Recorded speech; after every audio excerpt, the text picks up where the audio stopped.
নমস্কার, কেমন আছেন সবাই? রূপাস রসইঘর থেকে আরও একটু নতুন রেসিপির সাথে সকল বন্ধুদের অনেক অনেক স্বাগত জানাই। আজকে আমি তৈরি করে দেখাচ্ছি ডিম পটলের চচ্চড়ি। পটল নিয়েছে 8-10টা পটলকে এরকম হাফ ছুলে কেটে খোসা রেখে পরিষ্কার করে ধুয়ে নিয়েছে 3টে ডিম। ডিমের পরিমাণটা আপনারা আপনাদের পছন্দ মতো নেবেন। চলে এলাম রান্নায়। গ্যাসে কড়াই বসিয়ে আমি পুরো রেসিপিটা সর্ষের তেলেই করব। দেখুন পটলগুলোকে একদম ছোট করে কেটে নিয়েছি, আর পটলগুলো একদমই কচি। এরকম কচি পটল দিয়ে এরকম চচ্চড়ি ডিম দিয়ে বানালে দুর্দান্ত টেস্টি হয়। 2 টেবিল চামচ সর্ষের তেল দিয়ে আমি নুন হলুদ দিয়ে পটলটাকে আমি প্রথমেই বেশ সুন্দর করে ভেজে নেব। পটল যত বেশি পরিমাণে ভাজা হবে তত পটলের টেস্ট বাড়ে, কারণ পটলের নিজস্ব একটা গন্ধ আছে। ভাজাটা ভালো হলে রেসিপির টেস্ট অনেকটাই বেড়ে যাবে। বেশ কিছুক্ষণ নাড়াচাড়া করে ভাজা করে নিয়ে ঢাকা চাপা দিয়ে দিলাম, যাতে 80%-এর মতো পটলটা ভাজার মধ্যে কুক হয়ে যায়। পরবর্তী রেসিপি করতে একদমই সময় লাগবে না, আর খেতেও অনেকটা ভালো লাগবে।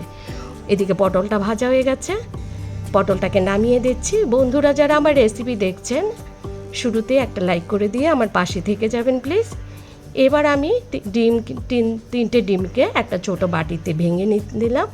স্বাদ মতো নুন আর পেঁয়াজ কুচি আর কাঁচা লঙ্কার কুচি, একটা পেঁয়াজকে ঝিরি করে কুচিয়ে দিয়েছি, আর দিয়েছি 2টো কাঁচা লঙ্কা। বেশ ভালো করে ফেটিয়ে আমি একটা অমলেট তৈরি করে নেব। যেহেতু 3টে ডিম, অনেকটা ভারী হবে এই রেসিপিটা, এই অমলেটটা। এবার হাফ টিস্পুনেরও কম একটু সর্ষের তেল দিয়ে দিলাম। দিয়ে আমি প্রথমেই ডিমটাকে দিয়ে একটা অমলেট তৈরি করে নেব।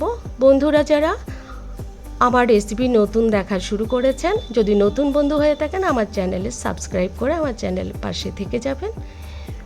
এবার ডিমটাকে নামিয়ে আমি এটাকে ছোট ছোট পিস করে কেটে নেব। এদিকে গ্যাসে কড়াই বসিয়ে আমি দিয়ে দিলাম আরও 2 টেবিল চামচের মতো সর্ষের তেল। দিয়ে দিয়েছি 5 ফোড়ন দিয়ে এখানে বাটা মশলাগুলো দেওয়ার সময় আমি স্কিপ করে গেছি। একটা টমেটো বাটা, একটা পেঁয়াজ বাটা, পরিমাণ মতো একটু আদা বাটা আর একটু কাঁচা লঙ্কা বাটা একসাথে দিয়ে দিলাম। বাটা মশলাটাকে একটু কষিয়ে নিয়ে আমি এখানে গুঁড়ো মশলাগুলো যোগ করছি। পরিমাণ মতো হলুদ গুঁড়ো, হাফ টিস্পুনের মতো লাল লঙ্কার গুঁড়ো, আর হাফ টিস্পুন করে ধনে আর জিরে গুঁড়ো।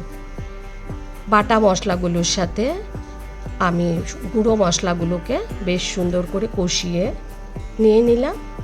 এখানে যেই জিনিসটা আমি যোগ করছি, এখানে একটা আলুকে নুন জলে সেদ্ধ করে নিয়ে এবার আলুটাকে ম্যাশ করে এই মশলাটার সাথে কষিয়ে নেব।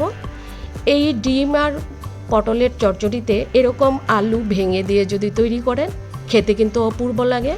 এটা টুকরো করা আলুতে কিন্তু অতটা টেস্ট হবে না।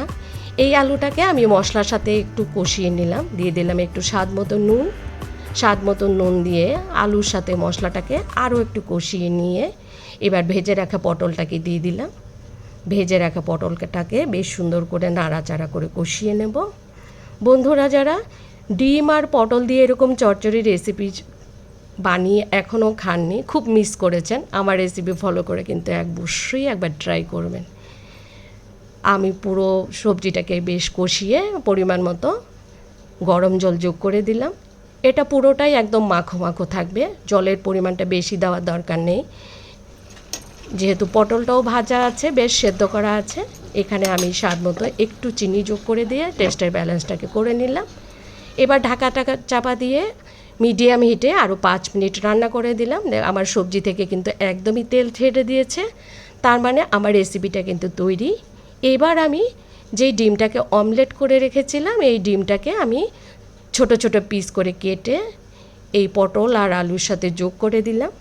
দিয়ে এবার বেশ কিছুক্ষণ নাড়াচাড়া করে মিশিয়ে নেব। মশলা পটল আলু ঝোলে এই ডিমের মাখামাখি অপূর্ব টেস্টি হয়। দেখুন আমার রেসিপি কিন্তু একদমই তৈরি। এখানে আমি একটু ধনেপাতা কুচি আর কয়েকটা কাঁচা লঙ্কা দিয়ে একটু মিশিয়ে নেব। তাতে এই চচ্চড়ি, ডিম পটলের চচ্চড়ির টেস্ট কিন্তু অনেক গুণ বেড়ে যায়। খেতে কিন্তু দুর্দান্ত লাগে। একবার অবশ্যই আমার রেসিপি ফলো করে ট্রাই করবেন। ভাত, রুটি, পরোটা যে কোনো কিছুর সাথে দুর্দান্ত লাগবে। বাচ্চা থেকে বড় সবাই এই রেসিপিটা খেতে পছন্দ করবে। রেসিপিটা নামিয়ে পরিবেশন করে দিচ্ছে। আমার রেসিপি কিন্তু দুর্দান্ত হয়েছিল। আমার রেসিপি যদি ভালো লেগে থাকে অবশ্যই একটা কমেন্টস করবেন, আর বন্ধুদের সাথে অবশ্যই শেয়ার করবেন। দুর্দান্ত স্বাদের ডিম পটলের চচ্চড়ি রেসিপি আপনাদের সাথে নামিয়ে সাজিয়ে পরিবেশন করে দিলাম। বন্ধুরা যারা এতক্ষণ আমার রেসিপি দেখছিলেন সকলকে অসংখ্য ধন্যবাদ জানাই।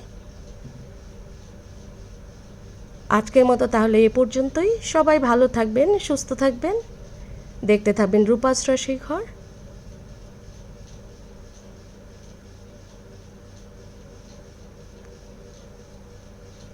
সবাইকে আবারও ধন্যবাদ জানিয়ে পরবর্তী রেসিপি দেখার আমন্ত্রণ রইল। সবাইকে অসংখ্য ধন্যবাদ জানাই।